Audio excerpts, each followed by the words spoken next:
from Friday with me on the phone. All right. All right. So now again, comparing them to others. So the fact that they are, we're almost to the 1900s and they're still predominantly agricultural and they're still predominantly very culturally homogenous is going to be an issue moving forward. All right. No, you're not going to work. During this time period, nomadism decreases on the steppes. That's not steppies. If you've been pronouncing it steppies in your reading, please stop. It is steppes. Now, can somebody be so kind as to tell me what a steppe is? It's like another name for like a prairie. Kind of, sort of. Yeah. Josh, I can't hear you if I know you're talking. I don't know how not to work. Yeah. Yes. I want to hear what I'm saying. I'm always going to count on you guys to handle it. All right. It's more elevated than a prairie, but yeah, it's grassland. Steppes are grazing land. Not quite prairie. Typically a little more elevated, but close enough. They're related. Urbanization is moving in. Again, even though they're not heavily industrial, the rest of the world is getting in there, and the cities are growing. Remember, TION is the act of urbanizing. You want to go where work is. Rome was a wicked big city back in the day because that's where the action was, where the jobs were, where the fun was, where the government aid was. That's where you went. So even though they are located where they are, even though they are not quite industrial giants and still predominantly agricultural, you can have an agricultural industry. So I don't want you thinking that just because people are agricultural doesn't mean that they're backward or incapable of development or being successful. It just means that they're just not into manufacturing when you think of industry. All right. Gunpowder just keep away from mounted warfare. Okay, on the steppes of Asia, you had the Mongols who were the best riders ever. And guns kind of make horses less of an advantage, less of a deal. And then you start getting to Mr. Maxim and machine gun, and start getting other things, then it becomes less of an issue. Not left behind, but actually greater than Europe during this time period. These empires are actually greater than European empires at this time. England's close, but remember, this is over a 300-year period from 1500 to 1800.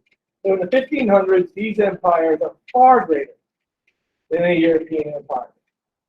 And then in the 1600s, their influence is going to slowly be matched by certain countries, certain empires, England and France primarily, because Spain's going to decline. Spain's going to end up being what's his name? Albon. Spain's going to be that guy who peaked at high school and never left town. So like his greatest days are behind him, and all he wants is people to respect him and remember those days. And he still wants to be part of the club, but he was that high school quarterback, and that's going to be Spain.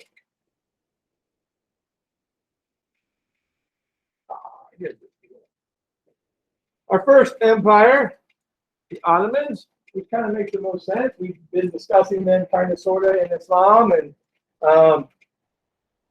the Muslim states. This is the Ottoman Empire. This empire will exist until 1919 because, when you lose wars, you lose your land. And they bet on the wrong horse. And it covers, and again,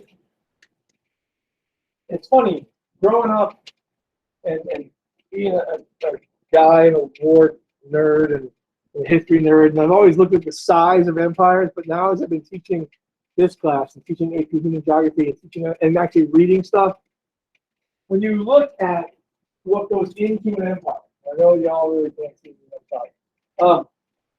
The yellow is impressive. Then start looking at where the yellow touches.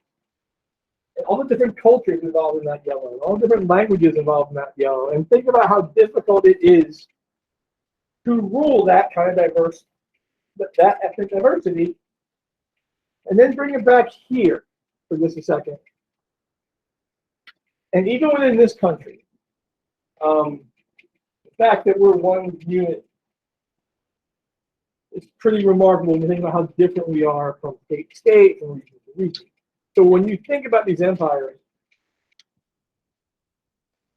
gunpowder is probably a necessity to keep people out and to keep order within, unfortunately.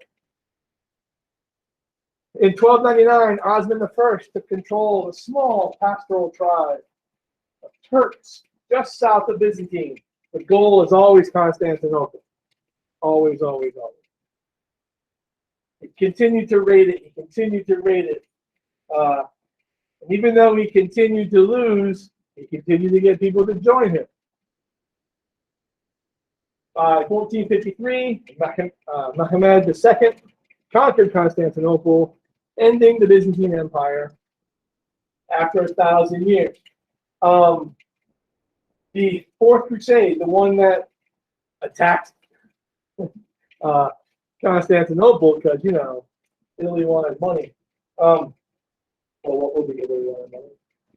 Began the process of weakening the Byzantine Empire and Constantinople from the inside. Technology, gunpowder specifically, better cannons, eventually allowed the Ottomans to take out the walls, because the walls of Constantinople were the stuff of literal legend. There's a book called 1453 about the fall of Constantinople that I used to have, and I think somebody borrowed it. It's a good read, but it just goes through that whole, the fall of Constantinople. This is how Ottoman comes to power. We're going to look at their social stuff and other things here shortly. All right. And remember, everything doesn't need to be written down. And remember, if someone reminds me, I can post these things too, at least the PowerPoint part, and then I got to keep recording if the weather was coming. I couldn't record outside this weekend. Too cold, man. Sorry. I wanted to record outside. So it's a patriarchal society, which should not surprise you. But women had more rights here than in Europe at the time, which also shouldn't surprise you if you remember or if you know or studied Islam, which is the earlier stages of Islam. Now, let's see what kind of attention you're paying here. The Ottoman Empire was a Muslim empire. They worship Allah, they practice Islam. Judging by this, which sect of Islam would you guess the Ottoman fall under? Good. Anybody at home? Why Sunni, Mr. Dunn? You are correct. Because it's just a random dude. It's not. Try again. Can you hear me? You can't, right? Well, I had it working once. I don't know what it is. Pardon? Yes. It's not because it's Safavids or Shia, but it is because how they treated women was going to be different. All right, good. All right. Messages are also recorded. Good to know. Okay. In Islam and therefore the Ottoman Empire, women could own land, women could obtain a divorce, women could testify in court. As far as into colonial America, a woman could indeed take a man to court if the man let her. That's how the law worked in colonial America. Yes, you can sue me if I let you. What else?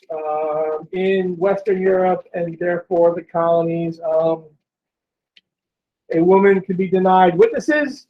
A woman's witnesses could be ignored even though she had them. It really wasn't pleasant. Women controlled the household, would often go out with neighboring women to the market, the park, etc. If there were multiple wives, they had to stay in the harem. The harem is a separate part of the household reserved for the wives, concubines, female servants. Not every household could afford this. It is also worth knowing that in Islam, if you had more than one wife, they all had to be treated the same. From a monetary standpoint, from a compassion standpoint, they all had to be treated the same in theory.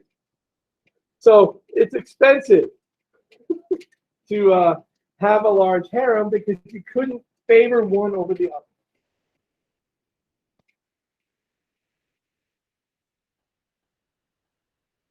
So this is social. This is some of the social life of the Ottoman Empire. Let's go political, because why not? A very large bureaucracy. Again, these are centralized government. The most important decisions are made by state officials, not elected officials. So I can elect these three gentlemen to represent different regions, but at the end of the day, those in, let's say, Constantinople, those are going to be the ones making the decisions. Borders are expanded for protection purposes. So it's to create buffer from their enemy.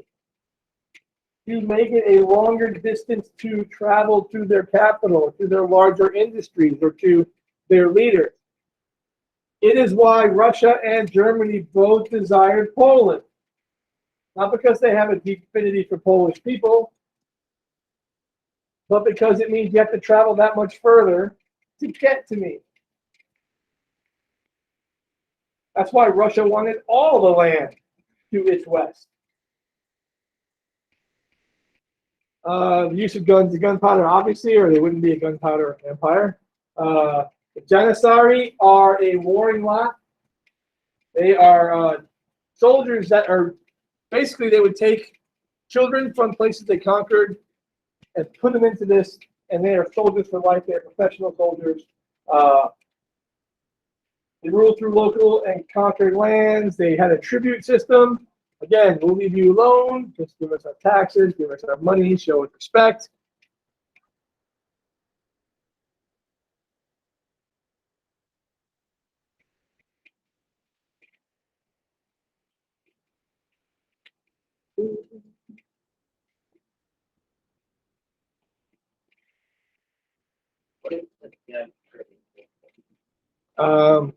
We'll get to that.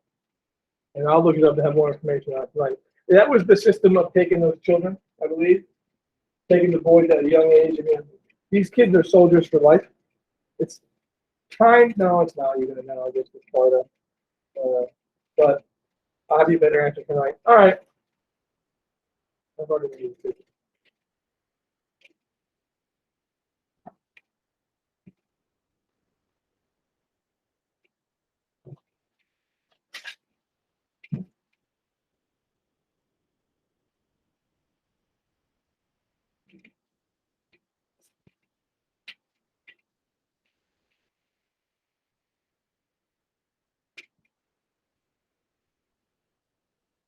All right. Suleiman the Magnificent. Suleiman, look at that hat, man. Look at that lid. All right. I was just thinking like if people were to call me that'd be cool. The Magnificent. Yeah, like Sam the Magnificent. Nice. All right. Yeah, so in light of everything, I'm just going to push everything down a day. The test is Wednesday. I will, as far as we get today, we'll get, and then I will record the rest and post the rest tomorrow, and you can watch and take notes tomorrow. We're not going to get through all this, and I am not going to force you to listen to me all day. So it doesn't change anything. We have the day to play with anyway, so now you'll have two. So tomorrow you can just study as a group, not by yourself. Just saying. All right. The Ottoman Empire is the most powerful ruler. He ruled for 46 years. I don't care where you are in the history of the world. That's a good run. We all can't be Elizabeth or Victoria. Those women ruled forever. They did. They ruled for a long time. Or The Sun King, Mansa Musa, or the Akbar. Yeah. Mm-hmm. Recently, it's different. That's all about. That's all about force and not having any competition. Recent. Yeah. Oh, okay. Yep. He has the Ottoman Empire at its largest, its most expansive. He has it at its zenith. He created a unified code. It's funny. Codifying laws seems to really help an empire. Justinian did it. Rome did it. We did it. England, they come up with a Bill of Rights and a constitution, more or less. Stop killing the Jews. That's pretty forward thinking back then. Well, now, actually. Instituted freedom of religion, built churches and synagogues, continued to welcome Jews from Spain during the Spanish Inquisition. 2 reasons. 1, it's a nice gesture. 2, they're smart. Spain went through literal brain drain during the Inquisition because they kicked the Jews out, and they were in a lot of different bureaucratic positions in Spain. Bankers, lenders, doctors. Well, they were bankers because it's a sin to charge interest. You know that? In the Catholic Church, it's a sin to charge interest. It's called usury. So if you wanted to borrow money, and people did, because we're starting to get into mercantilism and trade, well, I need a loan. Well, since the Jews aren't going to heaven anyway, they became bankers. So all that stuff about Jews and money and banking is Catholics' fault. Because the Catholics made them do it. Because no one else could. So the Catholics were not okay with interest. That was a sin, but they were totally responsible. Sure. Come on, nobody's perfect. And they fed a lot of people, and they educated a lot of people, and they protected a lot of people, and they made people's lives better. So, all right. And then there is the Isa, which is a tax on non-Muslims. That's been going on. You can worship what you want. You got to pay. So again, through taxes, that's their revenue stream, just like any other government. Every government's revenue is taxes. The more you tax, the less we have, the more government can do, ideally. That's the way it works. Question, above that lid, man. Religious freedom. It allowed separate religions to have their own laws and courts. That's pretty cool. But they had to recognize Suleiman and Ottoman law as supreme. I like the analogy of a state versus federal. Like North Carolina has its own laws. The federal government does not tell you how your schools work, contrary to popular belief, or how old you have to be to get married, or how you vote, or how old you have to be to drive. But they do say other things, and those things trump your state. In North Carolina, you can be 15 and drive. In Connecticut, you can be 16 and start driving. Not all ballots are paper. Not all ballots are online. We choose that. The federal government cannot tell you what to teach your children. The federal government cannot tell you how old you have to be to go to school. In North Carolina, you don't have to enter any school building until you're 7. Can you imagine the mother and the heiress feeder in the produce aisle? If that kid didn't go to school until he was 7 and everybody else's kid was in kindergarten, which is not mandatory or required to graduate high school or elementary school. Kindergarten is not a requirement. It's a way to help kids get ahead. It's a way to help kids develop. I am sure. I mean, the history of education in America was to train us all to be good factory workers and to have managers. We needed middle management. That's what school's for. I mean, at that age, It is much more about socialization. That's been one of the things that all of you guys are gonna take a bit, but the younger kids especially. That's why they had to be back in school. I think. Very diverse population. Again, you saw on the map a very diverse population. The trading hub. It's always been diverse. Art and literature. The Ottoman culture flourished, especially in Suleiman. Now,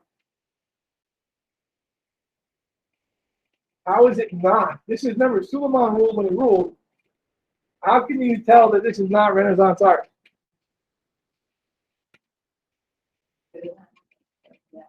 What's that term for depth? Perspective. Excellent. Perspective. Ish. Excellent. Perspective. Very colorful tapestries and things of that sort, but art and literature were a big deal. It is an agricultural society. We know that because the Gunpowder empires in and of themselves are agricultural societies. Slow to adapt to innovations, and this is ultimately going to lead to their undoing. Same thing happens to China in the 1800s. China China calls itself the Middle Kingdom. There's heaven, there's China, there's earth. That is China. They never invented anything. Well, I don't want to say that. Most of China's inventions served a practical purpose. We need to feed more people. How do we do it? We need to do this. How do we do it? It wasn't the Eureka thing existed, but not like we think of invention when the inventors in America. That's all we're emphasized view of American invention. Most invention is based on necessity. Necessity is the mother of invention. There are happy accidents. There's no doubt about it. But most invention is to improve on something or to help make production, to help increase output. That's it is. Our next empire, the Safavid Empire, 1501 to 1736, 230 years. What countries are represented here? Iraq, Iran, Pakistan? No, that's Pakistan. Well, I mean, what's blue? Afghanistan, Uzbekistan, Turkmenistan, all the stand, because stand means land of. Syria.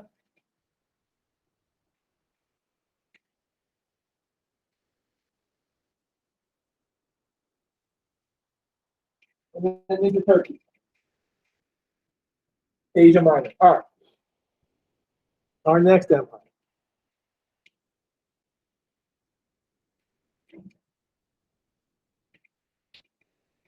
And here it is again. The Safavid Empire by 1509. It's right here. Tabriz is the capital. There's the Mamluks. There's the Ottomans. Up there is some.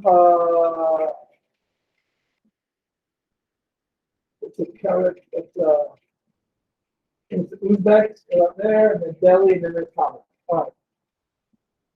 There it is again, where civilization. One of the places civilization began in this area. Traffic, transport, people, differences. It should be diverse.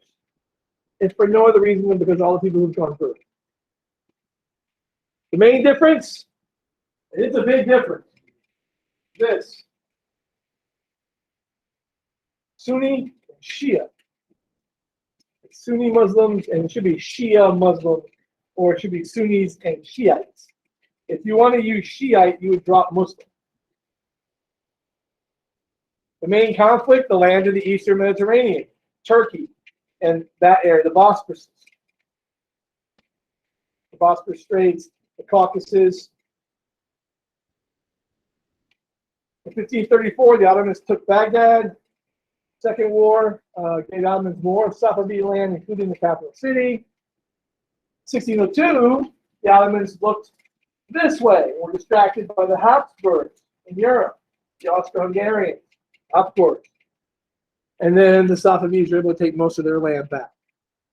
So there was the Ottoman incursion, the Habsburg distraction, and the Safavid reclamation. That's pretty good, but they haven't fought. All right. Again, this is one of those things that's been so fascinating to me too, because we don't talk about this in world history. Ninth grade world history does not talk about the gunpowder empires, but now I mention it, so this is going to make their world better. Unintended, but it's just kind of cool. And again, the Safavids retook most of their land. That computer is dying. One is lunch.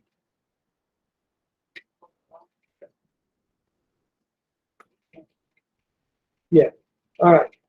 The Safavid retook Baghdad, which really was a blow to the Ottoman ego.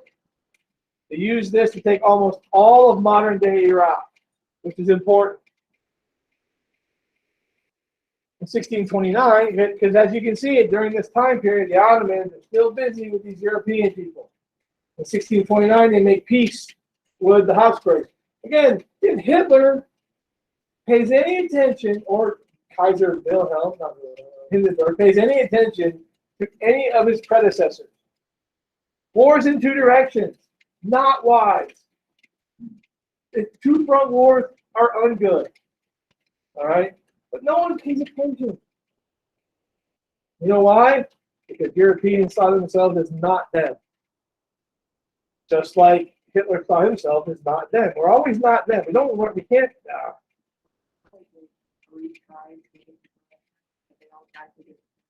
Well, Napoleon, one of my favorite charts of all time, and it's easy to find. It's a line graph of the size of Napoleon's army going into Russia, then coming out, and it goes in with like at least, it's a sliver. It's a huge thing coming in, and it's a sliver coming back. Yeah, you played risk. Age is impossible unless you start from Australia and you build it. All right.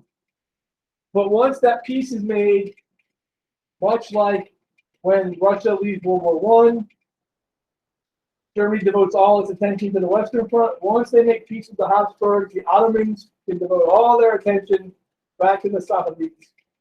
And they retake Baghdad. And the Treaty of Hud, signed in 1639, drew the boundaries between the empires.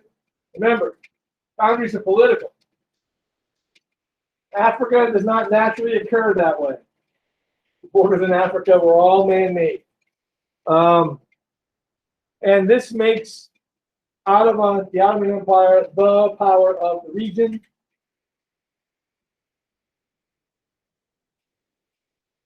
All right. Let me quickly here. Let me see. Okay. We'll do the Mughals, and then I'll take care of the rest and post it for you. All right. What? The Mughals. The Mughal dynasty. You notice the Ottomans got the most press. That should tell you something. You're going to see them again and again and again. These people, gunpowder empires are only successful so long as they have more gunpowder than or resources in general. Here's the Mughal Empire. You can watch that on your own. I did not know this. I knew that this building was for his wife. I did not know it was her tomb. That's a tomb. Take that, Tutankhamun. That's awesome. Commissioned in 1632. 1632 that was built.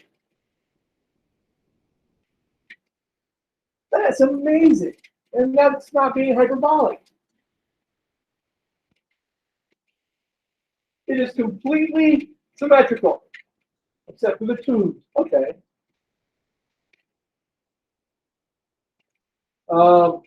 We don't know if that was done on purpose by the king's son, because obviously if you're the son of the king and you're seeing all that money going towards the tomb, you're going to be a skosh bitter. Tomb for his favorite wife. It is I. That and the curry be reason enough to go to India. I love Indian food. The best Indian food I've ever had, because I've never been to India, is in England, which shouldn't be a surprise. That's the joke is Indian food is the English national food. It's so good. Oh, well, because they were in England, they were in India until 1948. And there are a lot of Indians who live. Have you seen Bennett like Beckham? Ah, it's a joke. English fish and chips in a piece of newspaper. That's good too. With the piece at the bottom. Anyway. All right. Then there's the Taj Mahal again. It is beautiful. That's a little blurry. That's take the back there. I don't know if I could justify the plane ticket, but you know. Those are minarets. That's again. Remember, there's two groups in India. There's the Hindu group in the southern part of the country, and then there's more of a Muslim group in the northern part of it. Islam makes its way to India. Didn't you read? All right. Akbar the Great. You like great or magnificent? Which one do you like better? You like great? Magnificent is just like, there's something about it. The great, I think magnificent is not as common. So, but he's the emperor from 56 to 05. He, being the great, takes the Mughal Empire to its greatest heights. He was a Muslim, but ruled a very large Hindu population. Huh. Yeah. That's interesting. You know, fast forward 400 years, 300 years, and you'll have, well, yeah, then you have the Hindus, and, you know, you have a Muslim, they may lose that say. You know, they lose that say at the table, and the Hindus start running the government. That's why you have Pakistan. They would often have roundtable discussions on religion with Hindus, Christians, Jews, and others.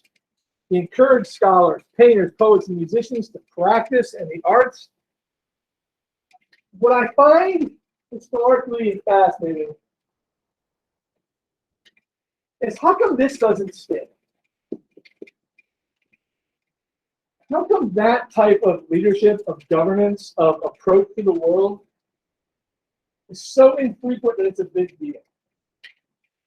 It's also important to note that that's before, huh? Go ahead. What? Maybe power corrupts. I mean, we can going down that route, and like they're a little ahead of the curve as far as the Enlightenment is concerned, which I think is kind of cool. As far as the European Enlightenment, but I always find it amazing how these people exist throughout history, yet they're staying. It's just fascinating. Oh well, it's just a thing. Just a thought going through my head. All right, the Mughal-Safavid Wars. There were 3 wars over the Kandahar region. That's northwest India. Kandahar is in Afghanistan, actually. The important area for trade. There was the first war. With the treaty signed, the Safavids can now face all their attention in one direction.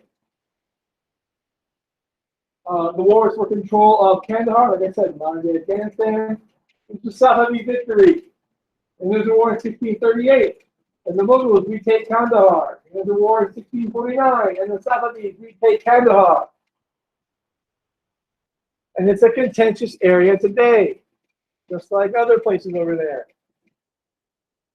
All around that region, between India and China, or Nepal and China, or Pakistan and Afghanistan, like all these regions are so confrontational, and it's because they were so fluid, culturally, ethnically. So much happened that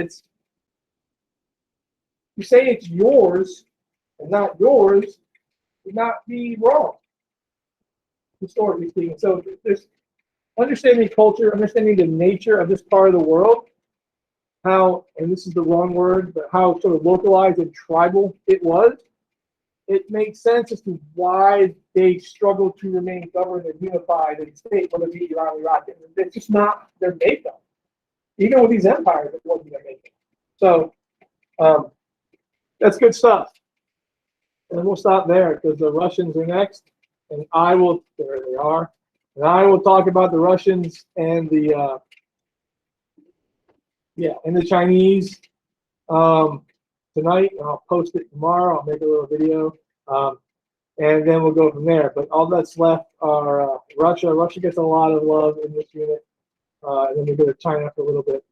And that's it. And then we'll be going back to Europe and Africa and all points in that direction.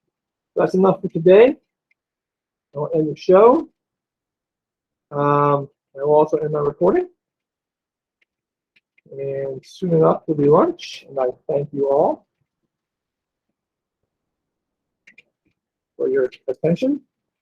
And there's got to be a way.